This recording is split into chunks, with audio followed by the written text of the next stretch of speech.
র আপেলটা কেটে না। তার মানে লাল আপেল থাকলে অনেকেই কয় যে আপেল বলে রং করা থাকে, যে এটা আপেলটা রং করা আছে কিনা এই বস্তুটা আগে কাটার আগে দাও, ধুয়ে দেহ একটু গরম পানি দিয়ে ধুলে পরে রং থাকলে ওটা ক্লিন হয় বা সাফা হয়। অনেকেই কয় যে গরম পানি দিয়ে যে কোনো বস্তু দন লাগে, তাহলে গরম পানি খেয়ে তুমি আনছো?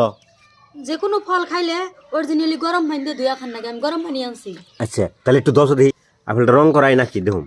আমার তো বিশ্বাস হয় না এটা যে রং করা। থাকতেও পারে হালকা পাতলা। হ্যাঁ হ্যাঁ এ দেখছো আমি খেলাম না তোমারে কিলো। দেখছেন প্রিয় দর্শক, এই হলো কথা। যদি আপনি ধোয়া ছাড়া যদি খাইতেন তাহলে যেটা কেমিক্যাল আসাল ওটা হুদ দেখাইতেন। আর যে ধোয়া হইলো, এটা কি গরম পানি না ঠান্ডা পানি? গরম পানি। গরম পানি না? ও এমন রং বাইরে লোকে। দেখছো হালকা পাতা যখন একটু সাদা হয়েছে কিন্তু অল্প অল্প মনে হয়। হ্যাঁ অল্প অল্প সাদা হয়েছে। অল্প অল্প সাদা হয়েছে।